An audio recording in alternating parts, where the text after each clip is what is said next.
Hello and welcome to the Kick in the Creatives podcast, hosted by myself, Sandra Busby, and my fellow creative Tara Roskell, offering you interviews, inspiration, motivation, and a gentle prod in the right direction.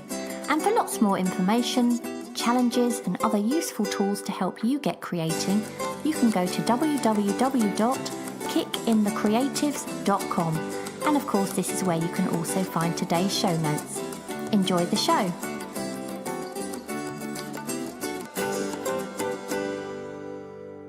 Welcome to today's episode where Tara and I will be talking about ways of using art to convey a message or a story.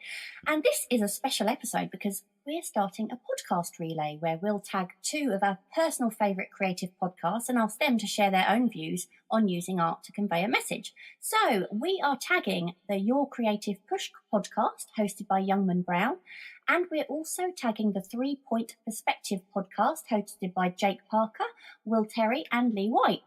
So we highly suggest that you check out both of those inspiring podcasts where they will soon be sharing their own views on the subject in one of their own upcoming episodes.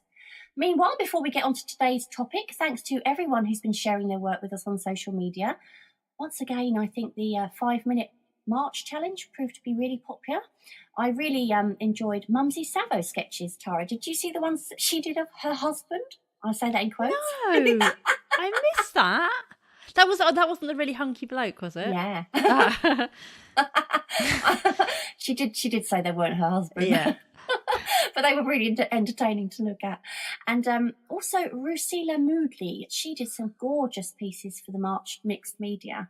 And Julie Turner, she dipped into a few of the challenges and she took some gorgeous nature photos for the Quick Kicks challenge. Did you see that one she did of the black and white shot that with the birds all taking off into the sky? And it was a really stormy sky, so these birds looked really white. And they just caught the light. It was absolutely gorgeous. What about you? I don't know, but I liked her 5-minute one. She did some really nice 5-minute sketches as well, didn't she? I don't know if I've seen them. Well, I probably did see them, but I can't remember those. But yeah, she takes a really good photo. So yeah, what about you? What caught your eye in March? Well, I really like Eclectic Sketch on Instagram, who's been creating some really beautiful nature photos, all based on the subject of tree bark. That was our whole theme, but she did so many different lovely variations on those. And then Dawn Langley. Have you seen Dawn Langley's pictures in our group? Which ones were they? She does these, I think she calls them scanography. They're actually sort of not really photos, but she takes, say, a flower, places it on a scanner, places a piece of black card or something over the top, and then just scans it. But they look absolutely beautiful. That's how she does that. Yeah, I've seen loads of those, and I was wondering how she did it. They look amazing. Yeah, I thought she just, I don't know what I thought she'd done or how but that's really interesting. I didn't know you could do that. Yeah, and then also Leanne Bullard Art on Instagram. She created some really beautiful floral mixed media pieces for March Mixed Media. They were really, really nice. I also just want to remind everyone that the prompts we provide in the group to go with the challenges, they're completely optional. We keep getting people saying, oh, I'm afraid I haven't stuck to the prompt today. But I say they're only there if you're stuck or you like having a prompt to give you inspiration. So what's new with you anyway, Sandra? Well, I finished my latest painting, the cigar and rum painting, and I put it on my website yesterday. This is a real first. I put it on the internet yesterday, and less than 2 minutes later, and I'm honestly not joking, this sound came up on my phone. It's like on my website. Ka-ching. Yeah, ka-ching. Yeah. And I was like, what was that? I was so shocked. Because it literally sold in less than 2 minutes. I was gobsmacked. So It's amazing. Yeah, so that's a record for me. And I need to start a new painting, but I haven't decided quite what it's going to be yet. Aside from that, I went really, really wild recently. Tara, you'd be so proud. Guess what I did? You got a chunky marker and you drew with it? I didn't go that wild. Oh. I scribbled a phone number in my sketchbook. Honestly, it was liberating. I really think I finally turned a corner in my sketchbook. You know, was this because you're on the phone, or was this? Was it part of a picture? No. You know, you have nothing to hand, and you really need to write something down. I just grabbed it, and then normally I'd rather write it on my own hand Yeah. I didn't. And I was like, oh. And I thought, actually, that looks quite good. Oh, God. Knowing me, I'll go back to that number and turn it into like calligraphy or something. Yeah. No, I'm not going to. But yeah, so yeah, I was quite proud of myself. Breakthrough. Yeah, it was. You'd hate mine because I turned I went back to an old sketchbook. I don't like a lot of stuff in it. It's quite an old one. And you know how I didn't used to like drawing on the other sides of the pages? Oh, yeah. So I think I said last week I was drawing on the other side of the pages, but also I've actually been turning it upside down because then it's much easier to lean on your knee. You know, if you turn... Oh, do you know what I mean? Oh, so you would hate it because I've got pictures upside down, the right way up, all over the place. Oh, that's so cool. Yeah, I need to do that. What I need is a sketchbook that nobody can see with a padlock on it. Nobody and then I can just see it anyway. Wow. Yeah. Paul's ever so nosy. Oh. What about you? What's new with you? Well, we've been continuing to make and upload our Art Kick Sundays on YouTube. So if you want to check them out, we've got a short link, which is bit.ly, that's bit.ly, /Art Kick Sunday. You can subscribe over there too. And obviously, if you want to check that out, they're not the most sensible of videos, as you might expect. They all teach something or have a fun art idea, but we also do our usual sort of slightly unusual sense of humour in there. So slightly? Yes. So you'll find Sandra. I'd say warped, maybe. Yeah. You'll find Sandra with sellotape on her face and me in my underwear, which is not half as bad as it sounds. But go and check those out. I've also been taking part in Abstract Art April. And I've set myself the theme of abstract faces. So I'm not used to doing those. So I'm having a bit of an experiment with those, really. Yeah, so I'll see how that goes.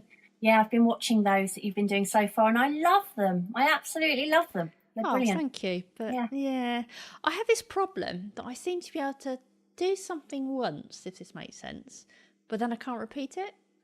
Do you think, what are you saying, you get bored? No, it's not actually boredom. What it is if I do something and I like it, and I've had this happen multiple times, so I do something, I like it, but then it's almost like I've then put pressure on myself.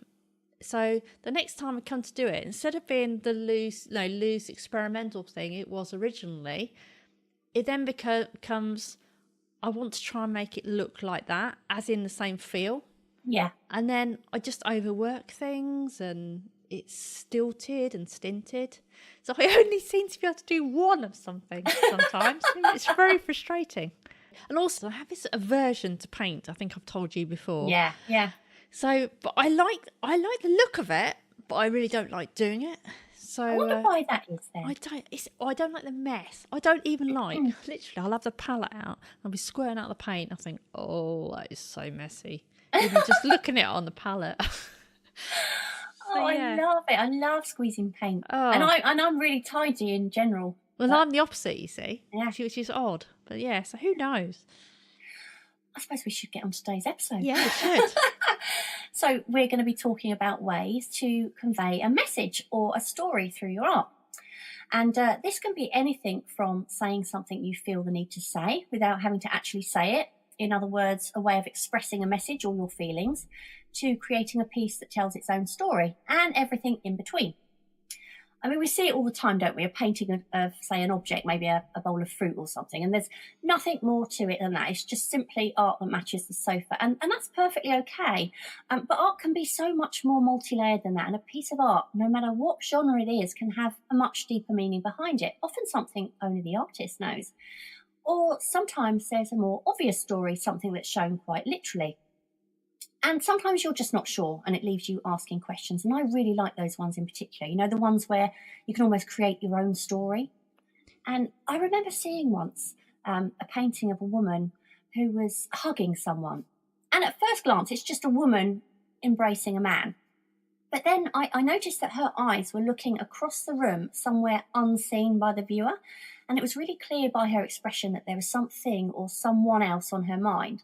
And I thought that was really clever because it made me start building my own story.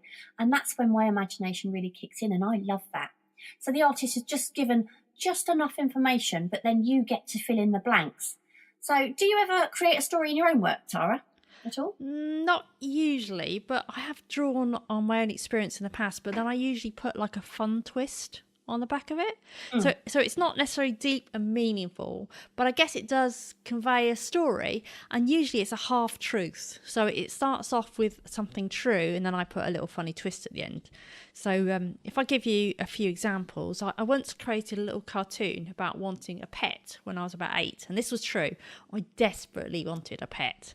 So I go to my mum, and basically this is what the cartoon says, I asked for a horse, and there's my mum, she's saying no. And this was very loose scribbly drawings. And then I go, so I asked for a dog, and my mum says no.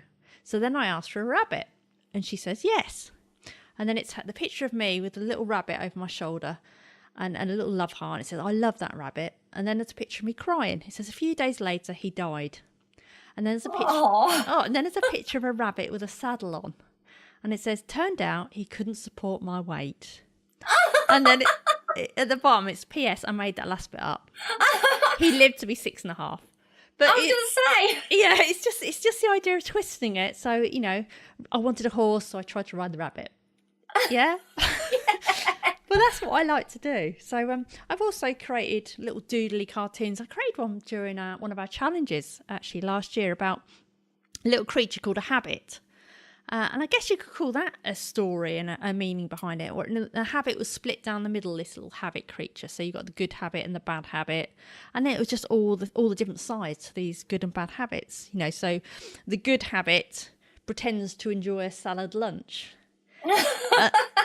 And the bad habit drowns that yucky salad with mayonnaise. You know, that sort of thing. So that's how mine goes. For a moment, I was thinking, what is a habit? I've never heard of one of those. What? You know what I mean? I do, yeah, now. Yeah. When you were saying about this animal called a habit, I'm thinking, I've not heard of a habit. Yeah, well, for me as a painter, I always find that when I paint something that has a story behind it, it turns out better than the ones that don't. And I think that's probably because I've invested a little bit more of myself into that piece. Yeah. But not all of them have any particular meaning. For example, I paint a lot of reflective things purely because I just love capturing the play of light. So I once painted a raw egg, and obviously that was simply because I fancied painting a raw egg. But when I do paintings like that, what I try and do is give them their own story in the title. So with that one, I called it Your Place or Mine. Well, some stories are only clear, aren't they, when you see the title? And I know you absolutely love coming up with titles, don't you? So share some of the names you've come up with, and how do you get your names? Because they are always quite original. Well, some of my titles don't necessarily add a story, but they might inject a bit of humour. And you're right, I love titling paintings. I almost enjoy that as much as I do painting itself. For example, once I painted a close-up of an apple, and I just painted this apple because I loved capturing the texture and the colours of the skin, and it had little holes in it, and, you know, probably a worm in there or something, I don't know. But, you know, it would have been so easy to have just called it Still Life with Apple. But there was no way I was going to do that, and I called it Not a Banana. Because in my mind, it was obvious what it is. So why would you say Still Life with an Apple? So that's why I called it Not a Banana. There were also 2 paintings I did of some foil wrapped toffees. And again, that was purely to catch the light reflecting from the foil. And I called one of those Denture Venture and the other one Toothache. Yeah, I like those. Yeah, so that's not really a story, but it kind of is, but very short story. A very loose story, yeah. Yeah. I did a painting once of a champagne flute with nothing in it other than a cherry, which I called Virgin Cocktail, because there was no alcohol in it and nobody had taken the cherry. I still got that on my website. If anyone wants to have a look, it's still on my website actually for sale. But then there was a painting I did of a simple white cup and saucer, and it had a lipstick mark around the rim, and I called that one Evidence. I really like that one. Yeah, do you know what? I could have sold that about 50 times. Everyone seemed to like that one. But just by giving it that title, it begins to suggest some kind of story behind it. I mean, as creative as artists obviously are, I'm always so disappointed when I walk around a gallery and I find paintings that are titled things like Still Life with Apples or 3 pairs in a row or things like that, because they're so literal, and I can't believe that they can't come up with something more creative than that, because it's fun. I mean, I really do. I love titling the paintings just as much as I do, as I said, painting it. How do you come up with these titles? Sometimes they just come to me as I'm painting them. I honestly don't know how I come up with them. I really don't. I suppose as I'm painting them, things just pop into my mind. Sometimes I know what I'm going to call a painting and I'll paint something around that title. Well, so with Evidence, wasn't that one that you painted from a word or something? Was the word evidence? It was, yeah. So years ago, a long time ago, a friend and I, an artist friend of mine, we created a blog. We closed it down about a year after we'd started it. But we created this blog. She was going through a real artist block, and actually at the time I was as well. So we decided that we would give each other words. We basically choose 5 words each a month, and one of us had to pick a word from the list.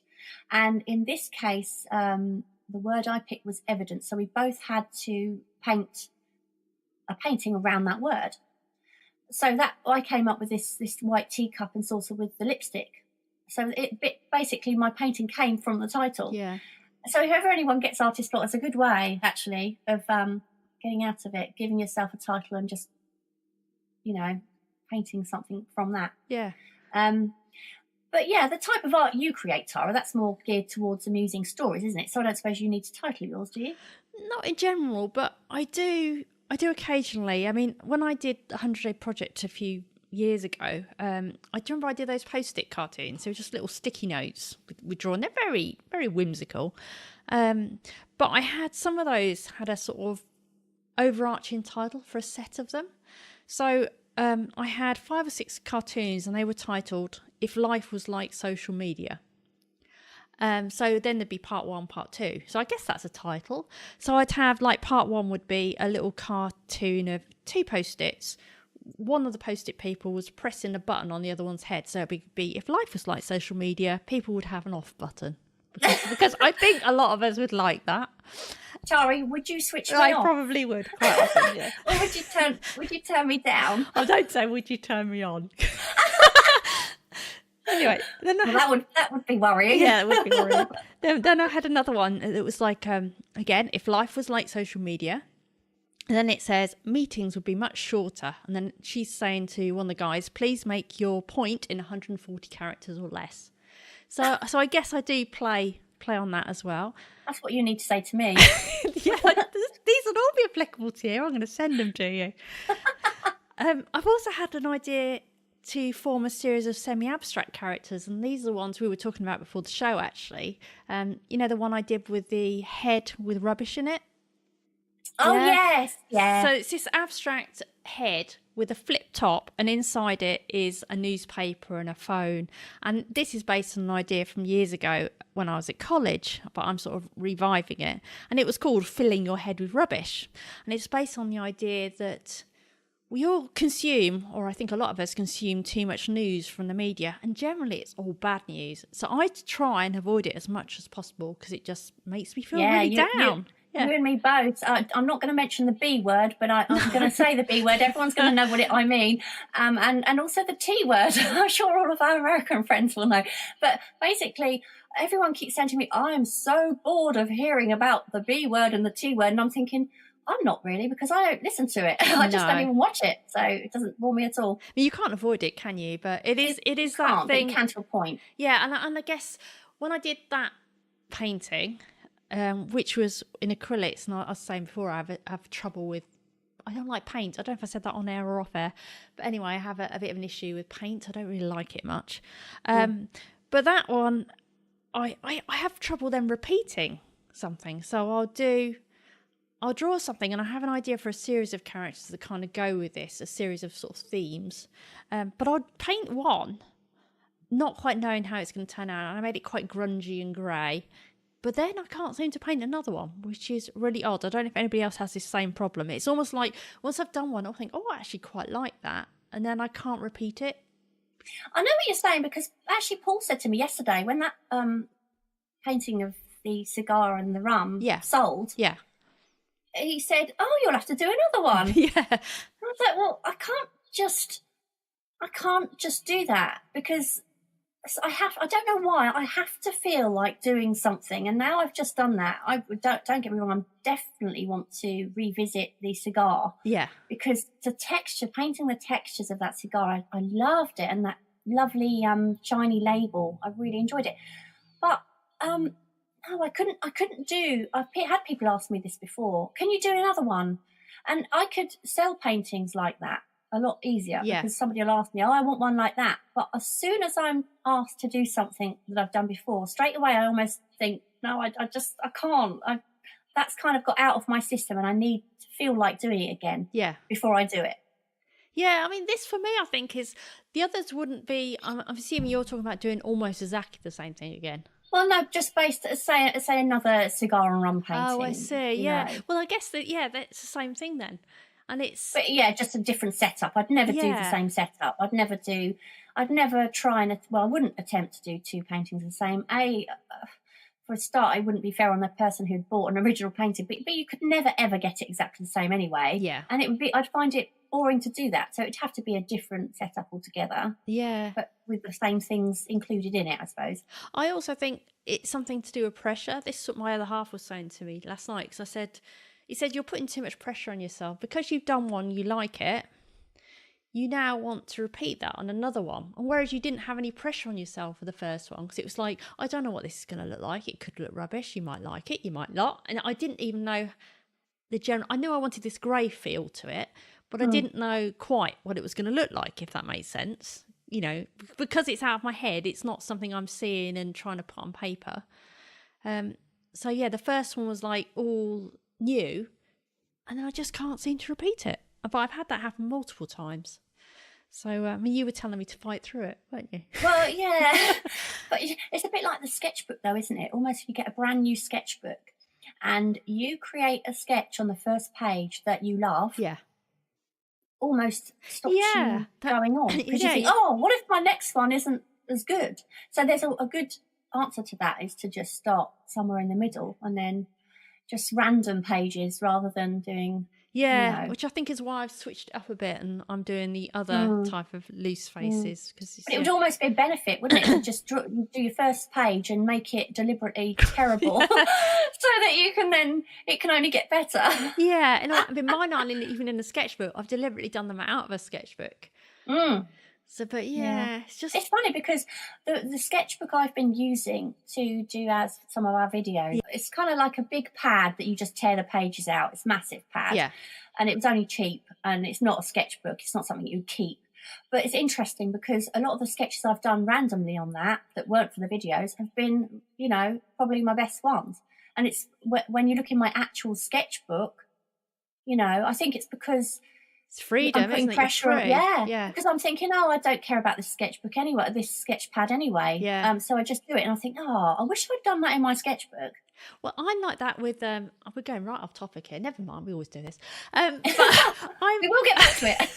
When I'm doing because the abstract faces I've been doing, the other ones, the coloured ones, I've been doodling those in my sketchbook at night, but just with a fine liner pen and some water, or a fountain pen and some water applied to them. And I do stuff in there and I think, I really like that. I like the kind of effect. But then I want to try and repeat that, but on a bigger piece of paper and with some colour on it. And then it feels so much more stunted, where I just love this, free flowing, not worrying about it thing in the sketchbook. It's quite annoying. Anyway, should we get back to what we were talking about? I think so. So all I was going to say is, like I said before, if I'm trying to create with a story, it will usually be a cartoon, apart from that new stuff I was just saying about. I've doodled, you mentioned this before, I doodled once a character on a psychiatrist's couch. So they tend to be about me. And God, that sounds so egotistical, doesn't it? They're all about me. And she, me. And she's a character on a psychiatrist's couch. And she's basically saying, yes, it's a disaster. And the psychiatrist saying, so you've run out of ideas? And then below that, there's a little line that says, this meant she had to take action on some of the ideas she'd already had. Because if you're anything like me and you're creative, you have these millions and millions of ideas, and you get such a buzz out of the idea that you don't actually get round to actually do anything with a lot of them. So true. Yes, Yeah. so true. But I also did a very bad cartoon of us. Do you remember? Oh, I loved it. Oh, it was terrible. Do you know what? I said to Paul at the time, well, you know you've made it when someone makes you into a cartoon. Like, it was an absolute shocker of great. a drawing. But it was basically... basically, the title of it is "What Do Strangers Become When They Get to Know Each Other?" And then it goes and it shows a little thing where we got to know each other through a podcast interview, and then we sent some emails, and then we did a little thing about, does alcohol make you more creative? And then weird texts about assassin squirrels. That was you. And then basically the tagline is then, so the start is, what do strangers become when they get to know each other? And you expect the answer to be friends, don't you? Yeah. I think you do. But it's even stranger. Which is definitely true. Far. Yes. Yeah. So what paintings have you done that have got a deeper meaning to them? Well, I think the most recent one I did with any deeper meaning behind it was a hand lighting a match in the darkness, and I used Paul as my model for that photo. His dad passed away last year, and so did a very good friend of ours. So the message behind that painting was that just because you can't see someone, it doesn't mean that they're not there, and that's demonstrated by the fact that only part of the hand can be seen, the part that's catching the light, but the rest of the hand and the person remains in the darkness. So it's done on a big, well, I say it's not a big canvas really, but the hand in comparison to the rest of the canvas is fairly small, I suppose. So you know that there's someone there. Yeah. But they're not, if you know what I mean. And I called that one Light Fingered. I must say, I never imagined Paul would make such a great hand model. His hands are huge. They're like a steak. With with 5 bratwurst sausages attached. He's got huge hands, honestly. But anyway, his hands look, it's really weird because his hands, as soon as you look at this painting, well, you wouldn't know, but Paul's like, God, they're my dad's hands. Oh, really? Yeah, but they're not. Obviously, they are his hands. And I guess the most memorable painting I did with a great story behind it was a painting I did back in 2012. And it was of a 100-year-old bear that had been left in the departure lounge at Bristol Airport. So he was left at Bristol Airport with just one vital clue in a carrier bag. Was this a real story? Oh, yeah. All right. Yeah. So the carrier bag, it was this teddy bear left in a carrier bag with a black and white photograph dated 1918.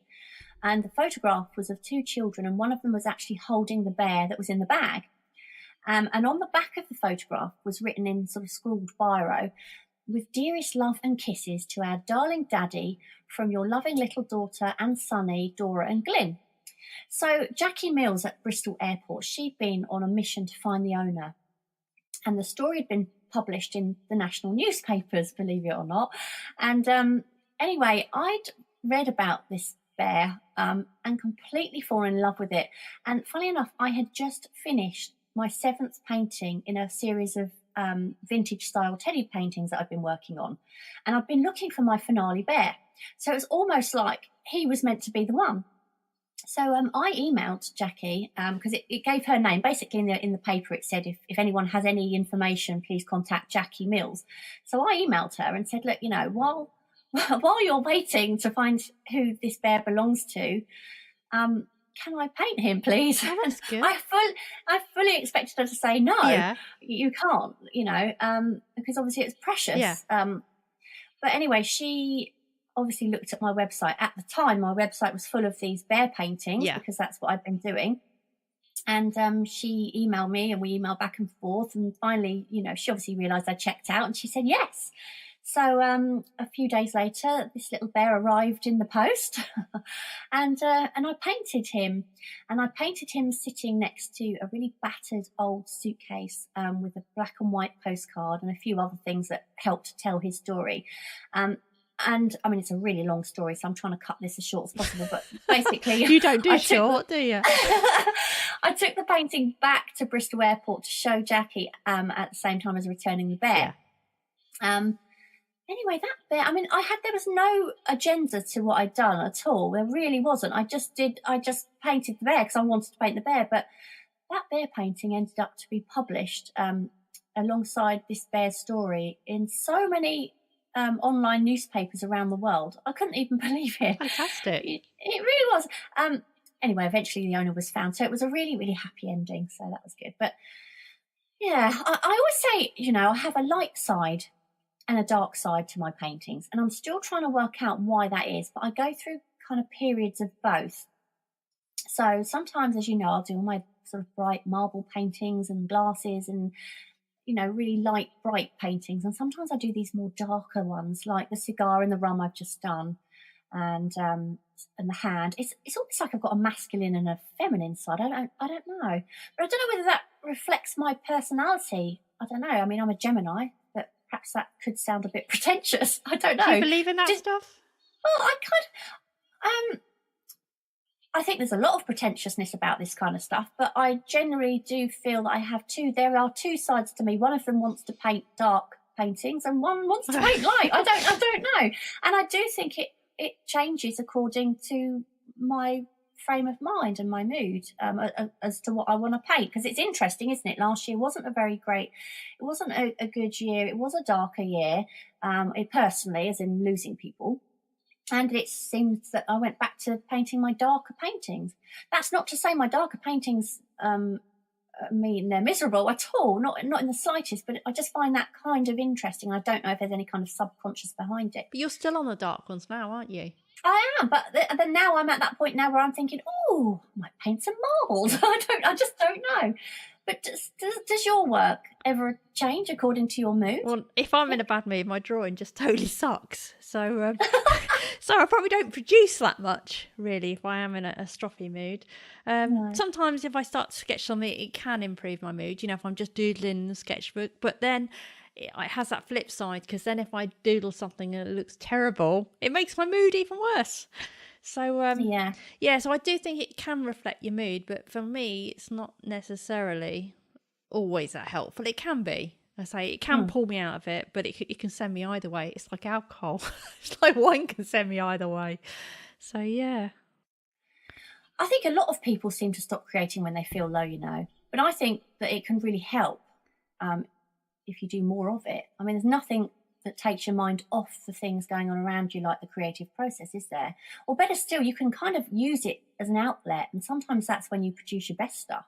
So if you think about, say, Adele and the album she wrote off the back of her breakup, I mean, she was literally splurging her pain out in words, wasn't she? And out of that came some of her best work. And in the same way, other art forms can help you to document your thoughts and feelings when you're going through a darker period in your life, I think. Well, I do remember once when art sort of did really help me, and that was when I was back at college and my boyfriend of 2 years dumped me. Oh. You should have written a song. Except I can't. You'd have been world famous. Oh, I'd have been a millionaire, wouldn't I? Except I can't sing. And I can't write music. Never mind. But apart from that, I'd have been a millionaire. But when this boyfriend dumped me, I threw myself, because it's like that first love, thing. Yeah, I threw myself into my art project to make myself feel better. And I can actually remember now sitting on the floor in my mum and dad's, lounge with this massive piece of paper, and we've been told to introduce texture into our work. I can remember the specific project, which is really weird. And it's a funny one, really, because I think we had to draw sweets and chocolates and stuff like that. And I had drawn a Milky Way. You remember Milky Way chocolate bars? Yeah. Yeah. And I was trying to make the inside out of a bit of coloured cotton wool. Just distinctly remember this. But I remember the only way I could not feel down for a minute was to absorb myself into doing that work. Just totally throw myself into it. I mean, art journaling as well is used by a lot of people as a form of therapy or, self-help. If you've read Danny Gregory's books, I know you're a big fan, Sandra, you'll know that he started drawing regularly to help himself through his grief when his wife died. Yeah. Yeah, he did. And he's recently gone through another really difficult time in his life, hasn't he? I think he learned he had cancer. Thankfully, he's come out of the other side with a clean bill of health, and he's all fine and dandy now. But I mean, it was obviously really scary for him. And I was looking at his blog, and he'd been sketching through it all. And somehow he managed to inject some real humour into these really personal drawings, which says a lot about him and his personality, really, I suppose, doesn't it? But I think I mentioned in a previous episode, didn't I? But there was one sketch he did when he was attached to a catheter. And I mean, he drew his fruit and vegetables in such hilarious detail. It was so funny. And I just thought, that's the kind of poster that you need on a doctor's wall. It made something really scary just seem so much easier to take in and to deal with. And, we know there are quite a few members of our group that have had, used journaling and sketching in the same way. And it can be kind of like a mental release if you let it. Yeah, I mean, that's almost like sort of dark humour, isn't it? You get these sort of dark comic things where someone can really, really twist something really quite depressing and make it funny. Yeah. You can also use art journaling for the more usual things in your life. For example, if you've just had a crappy day, instead of letting yourself sink into a foul mood, you could create a little page about it and put an amusing spin on it. And eventually you might be able to look back at it and actually laugh. Like, for example, you could create a sarcastic cartoon or poem about your boss. I think that'd be a great one to do. They might have catchphrases that you could use, or you could twist the situation that happens so it has a funny ending. I always like to keep things really straight. So, okay, this is the real story. This is the real story. At the end, you twist it to what someone doesn't expect. But you can use that as real inspiration for things. I remember when I was at college, I don't know if I've told this story before or not. Have I told you this one about the poem? A long time ago. Yeah. Well, we had this one lecturer that I really did not like. And he used to, I can't remember what day we had a certain day we had him, and he would give us really weird, almost performance art type of projects to do. For example, one of the projects was to sit with a friend. One of you had to meow like a cat. One of you had to bark like a dog. That's not the story I was expecting. Well, we did when we dressed up as well. Yeah, that's the one I remember you telling me about. This was another one that he made us do. So there you are, sitting, meowing and barking at each other, having a conversation in meow and bark. I have no idea what the point of this thing was. But he also made us dress up totally in a different way to we normally would. That was the one I told you before, wasn't it?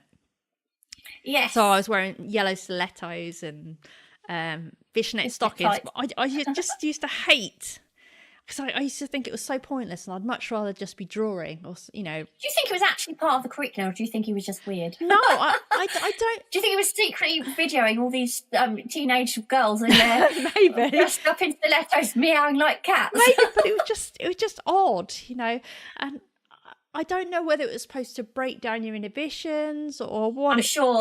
I'm sure that's what it is. Yeah, that's exactly. But anyway, what it used to drive me nuts. I hated it, and he probably did what he wanted to me because he got me angry, basically. So he made us once do a performance. He said, "What I want you to do," it says, "you need to prepare a piece, and like 5 minutes or a few minutes, and you've got to stand up here and deliver it." So it could be anything you wanted. You could do a little talk, you could dance, you could sing. So I wrote a poem about his lessons. And I think that's the way you twist it as well, because you take something that's really peeing you off. So I just wrote a really sarcastic thing about, some days we have to talk like cat and dog. And it was all rhyming, but all the ridiculous things he made us do. But he actually... Did you read it to him? Yeah, no, I read it out to the class. What did he say? What was his reaction? He just laughed. He didn't care. I think he liked the fact that I was like... Can I just ask, did he actually demonstrate barking and crawling around like a cat? Or did he just literally make you all do it? No, he just made us sit in pairs and bark and meow at each other. You'd have hated that, wouldn't you? I'd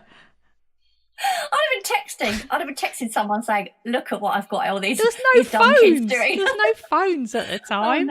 Oh no, there wasn't, was there? we were still on the phones where you had to kind of sit in the hallway. To the wall.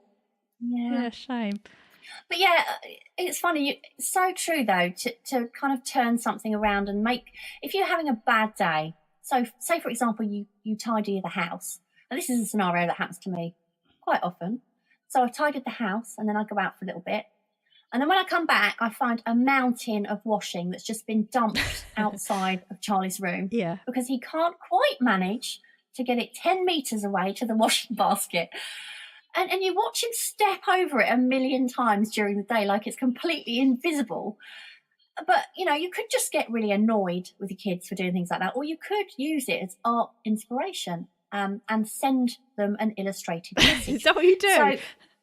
So well, no, I'm thinking as I'm saying, but you could draw, say, a picture of the child or the teenager rock climbing up a mountain of washing and then abseiling down the other side just to get to the bedroom floor. And then you could pin that drawing to his door with a little note at the bottom saying something humorous, but ultimately asking him to take the washing downstairs and putting it in the washing basket. Yeah.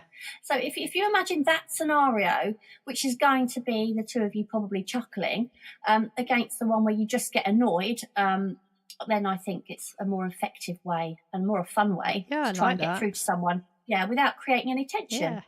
And I think sometimes that's the only way you can ever communicate with teenagers, quite frankly, is with humour. But, it doesn't even have to be drawing. It could be even creative filmmaking. Did I ever tell you about the guy who made the teenage instructional video on how to change a toilet roll? You should look it up. His name was Will Reed, which is spelled R-I-E-D. If you go on YouTube. But basically, obviously, he was having issues with getting through to his own teenagers who never changed the toilet roll when it rang out.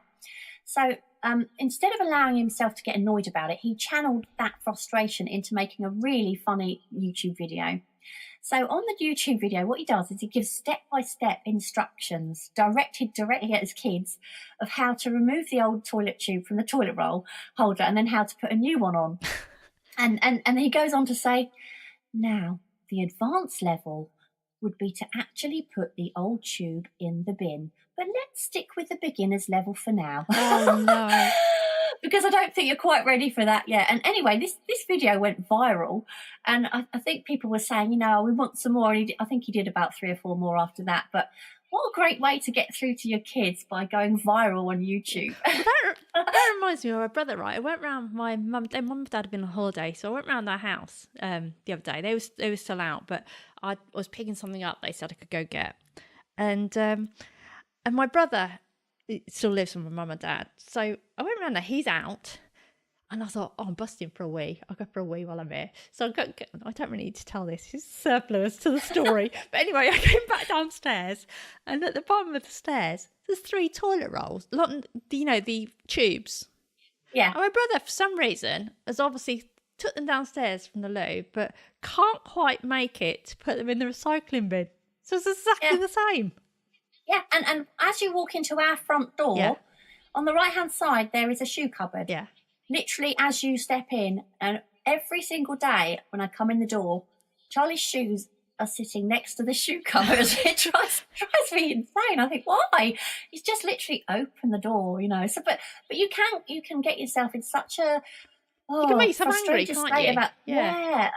But if you can kind of find a way of making it inspire you to do something creative, then at least it's doing you a favour. Yeah, and you're putting a bit of meaning into it. Yeah. Exactly. Art of any kind can be used in the same way, whether it's a funny poem, a short story. You can use it to lighten up something that might otherwise have you tearing your hair out, like you were just saying. If you're having a good time, you can also use art journaling that way too. Imagine how you felt on holiday or on a great day out. Unlike a photo, with sketches, it really captures that personal point of view. I was looking back at a sketch pad I did when I was on holiday last year. And there was a few pages, I think you remember, where I'd done loads of little watercolours on the same page. Yeah. And looking at that, I actually could see in my head myself sitting back there in that garden. Whereas if I'd looked at a photo, I just wouldn't have felt like I was there the same. It's much more vivid. Makes you relive that whole thing of when you were there. I think it's because when you are sketching, you're really taking something in. Whereas if you're just taking photos, you're just doing that. Yeah, you notice things, don't you, that you wouldn't otherwise. Yeah. And equally, you can put a deeper meaning into a piece of art and nobody even has to know. Nobody has to know it's not purely fictional. And that's the beauty of art. Only the artist has to know the whole story. And they can choose to hold some of the story back if they choose. And that's true in the ones that leave the viewer asking questions. For example, who is that person waiting for in the cafe, or who did leave the lipstick on the cup? That kind of thing. Yeah, and I think even though your art may not necessarily have this great big meaning to it, sometimes the way you make your marks can say something about how you're feeling at the time. Was it really engrossed in the detail, or was it delicate or whimsical? Or are your marks really loose and energetic? It can take you back how you felt at the time you made it. I know with me, I can see sometimes how I was feeling when I made something, just depending how loose and scribbly something is. Mm-hmm. Like you say, your art doesn't have to have any meaning at all. If you want to paint something purely because you like the look of it and it matches your interior, then there's nothing wrong with that at all. But sometimes it can be more fun to create something that has some relevance or meaning to you, even if the viewer doesn't know about it. So maybe you might paint a rose because you enjoy painting flowers, but maybe the petals have started to fall, and that could mean something very deep and relevant to you, but the viewer has got no idea what that relevance is. And I've painted things before that have a hidden meaning that no one will ever know apart from me, unless I choose to share it. Come on, I want to know some of them now. Well, no, because that defeats the object. Are they rude? No. Let's not go down that road. I reckon they are now. So while I think that some art is made to convey a message, I sometimes think that artists feel they need to come up with a message for their art in order for it to be more saleable. I don't know about you, but I think sometimes that's kind of expected if you're selling work. I think art can be a little bit pretentious like that. I've never been one to go down that rabbit hole, to be honest. I'll paint what I want to paint, and if someone loves it, that's great. Yeah, but I think some people feel they have to, or you see some things online, and maybe people really do mean it, but when you get, say, this black square in the middle of a page, and that's supposed to have some big, deep meaning. Yeah. I know what you mean. It's a blurry sort of grey area, isn't it? And I think sometimes it does actually make it sell more. That's wrong to say, but there you go. Yeah. And I think the way also you put together your composition, the lighting and the colour can also really change the mood or the feeling that you get, you give to the viewer. You can make someone feel really uneasy or uncomfortable, or even by changing your viewpoint, you can change the story that you're telling. And I know I'm not really a big fan of superhero sort of TV series, but I loved the series Daredevil. Did you watch that? No, never. Not only because he is the worst superhero ever, he always gets beaten up, but the amazing lighting, they just, in some of these things, they use the most amazing lighting and colour and compositions. And, it's almost like eye candy to look at, but it completely changes how you feel. And it puts across this mood, obviously, that the director wants to convey without actually doing anything else. Something's about to happen, it's tense, or, it's calm, or it gets that mood across. Yeah, it's surprising, isn't it, how the exact same subject can convey a completely different feel just by changing the lighting. It doesn't really need to be obvious at all, just something as simple as that. There are some cartoonists that share how they feel in really interesting ways, such as Maureen Marzi Wilson. I don't know if you've seen her Introvert Doodles. Have you seen them? No, I've not heard of her actually. I have to look her up. She does these really simple, so they're quite doodly cartoons, but any introvert can relate to them, and she makes them really humorous, but they're so spot on. And there's also Gemma Corral. Have you seen her work? No. She's really, really funny, but she completely puts her own spin on everyday things. Like, for example, she has a cartoon about being beach body ready. And one of her suggestions is to stretch your belly button until it's large enough to hold a beer can. No, I just love that. She's just so funny. And it's almost like anti-beauty, that sort of thing. And of course, the story can be completely fictional. It doesn't necessarily need to be directly related to the artist or anyone. If you think about the political cartoons you see, the story isn't related to the artist at all, but it still might convey their own point of view on a political topic, for example. I've also heard about some artists talk about that their art doesn't intentionally have a story, but when they finish, they realise there are elements of it that kind of relate to things that are going on in their life. So subconsciously, maybe it was a message within the work, even though they didn't really realise it at the time. Yeah, I think that's actually happened to me before. Definitely. I remember painting, I don't don't know which bear it. Well, I do know which bear it was. It was. I had a series of 8 bears, as I said. This is going back a long time now. But my dog had died, and I was absolutely devastated. And I was painting this bear at the time, and she was a Hungarian Vizsla, so she's sort of bright red. And for some reason, I wasn't aware of it at the time, but when I finished painting, I thought, oh gosh, there was an overwhelming, this burnt sienna was just everywhere. And I just thought, I just really need to not, for some reason, it'd taken me a few weeks to paint this thing, and I just totally overused the burnt sienna. In the end, I had to change it. I had to glaze over it to sort of tone it right down. But when I thought about it, I thought, maybe subconsciously it was that red colour. I don't know. Couldn't it? It could have been, because it was unusual for me to do that. Yeah. And it just kind of happened. But I absorbed myself into the painting to try and not think, and maybe that it was coming out in another way. But but I think it's important not to force it, but try and just be open-minded, allow a painting or a drawing to take you where it wants to go and just see what happens. Because forcing it, I think, will only lead to something that looks kind of over-contrived, and you really don't want that. And several artists also leave secret messages when they're art. Have you ever done this? Oh, I don't know. I can't, not offhand. No. I don't think.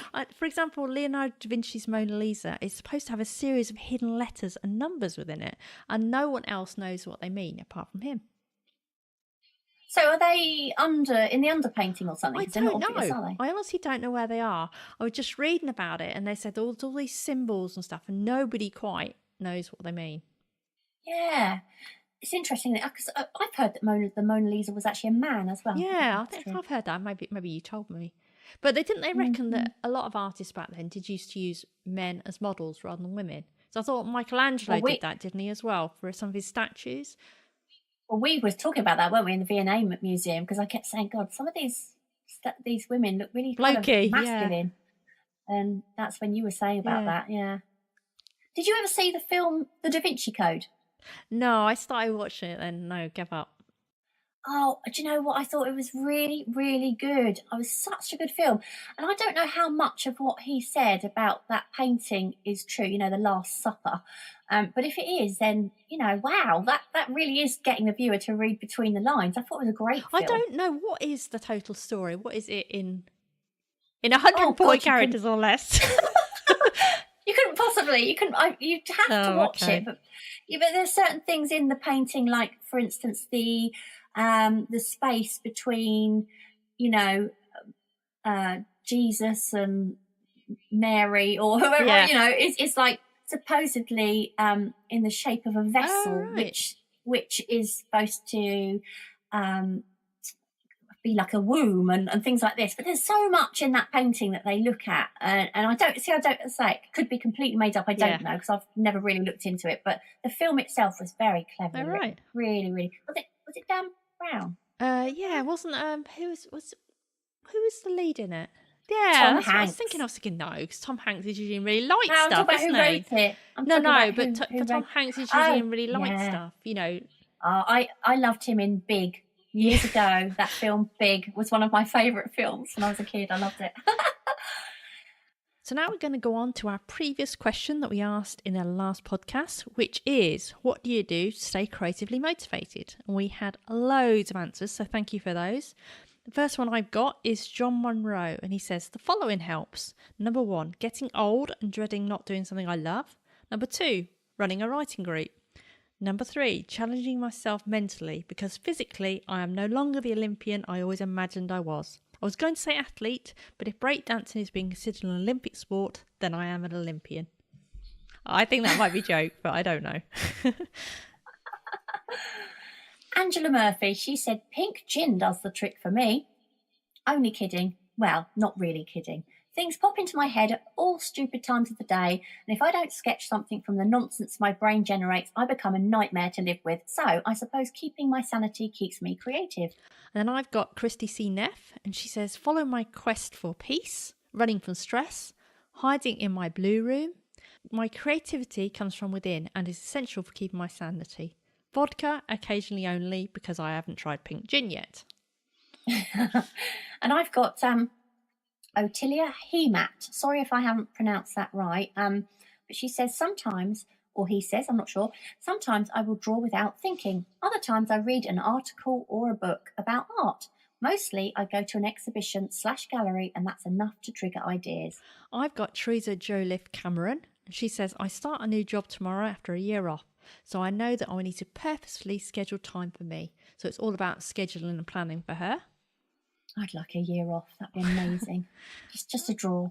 I've got Gabriella Pop. The challenges push me to draw every day, and that is my start of the day. Regularly, I take part in portrait drawing group without the teacher, only to spend relaxing time together and share the costs for the model. An upcoming exhibition makes me busy too. In May, there are 3. I'd like that. Be good, wouldn't it, to have a little portrait drawing group near you? Yeah. See, if you move next door. If you move next door to me, I need a live model. Can you come over? Kettle's on.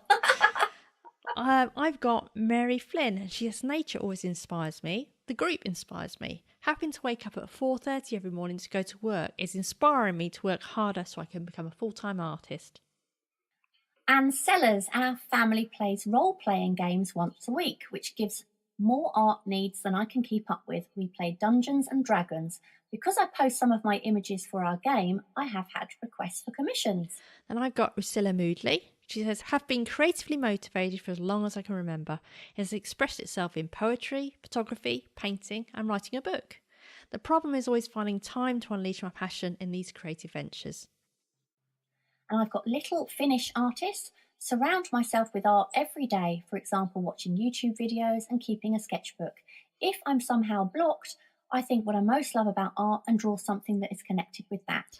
And I've got Tony Lee, and he says, I don't hesitate, whether it's a small action like jotting an idea down in my phone's memo or scribbling on a piece of paper, or just going for a walk, or talking an idea out loud, or using my phone to record an idea out.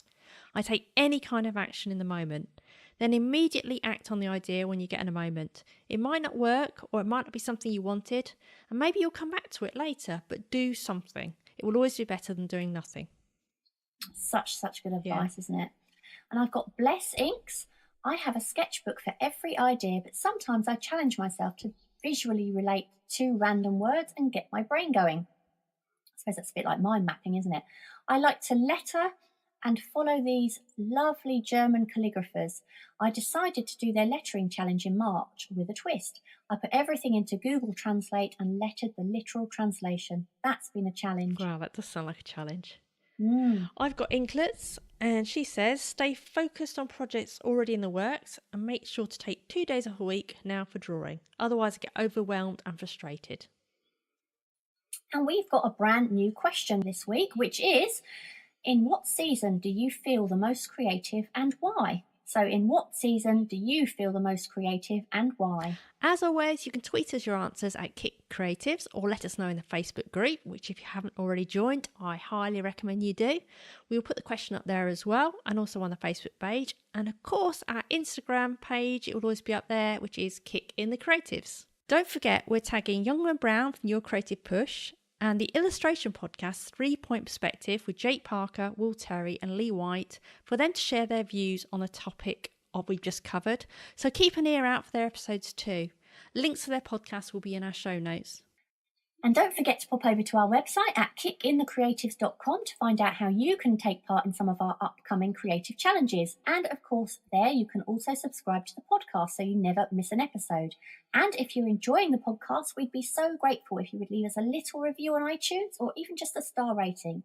It really does help.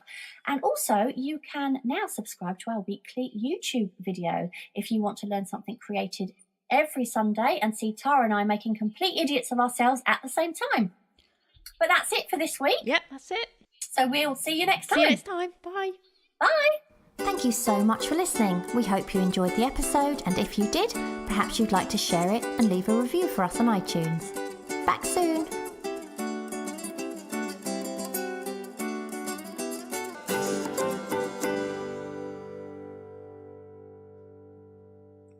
Welcome to today's episode. What were you going to say something then? Sorry, I didn't know you were starting. I'm just moving my windows out of the way on the screen. Sorry.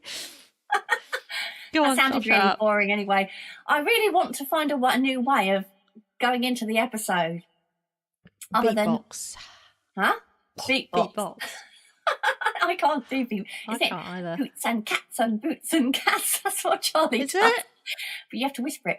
Does he sound good? Boots and cats and boots and cats. Yeah. Oh, that sounds all right. Yeah. Yeah. Yeah, go on then. So I'll do that and you rap over the top. Okay. Welcome to today's episode where Tara and I will be talking about ways of using art to convey a message or a story. I don't think we're going to make any money out of that. No. I think we should. We just should try quit. one more time. I think Come we on, should ready? quit our rap career. So you need to do it in a bit of a rhyme. How's it going to rhyme? I don't know. You need to rhyme that first bit. Okay. Welcome to today's episode where Tara and I will be talking a load of old. What rhymes with That didn't rhyme, did it? I'm no good at this. No, I'll do it. Let me do the boots and cats and you do it. Okay, right? Ready? Yeah. Hello and welcome to the show. I don't know what to say. I think that was worse than yours. Clear evidence that neither one of us is going to make a rapper. No musical talent whatsoever. Or a beatbox. And I'm pretty sure my son would be totally ashamed. Mind you, do you know he's been watching, he was looking at her videos and he was going, no, he just came in the other day and he said, Mum, I'm concerned. He said, your videos are getting more and more out there. Really? I was like, oh, Charlie, you have not seen anything yet. Oh, wait till he sees the imitation one. I know. Oh, God, no. You're Poor sticking boy. sanitary towels down. Poor boy. Oh. Was he seriously worried or did he think it was No, funny? I think he's pretending to be worried. Yeah. But I think really he thinks, I don't know what he thinks. I think he's not surprised about anything I do anymore. No.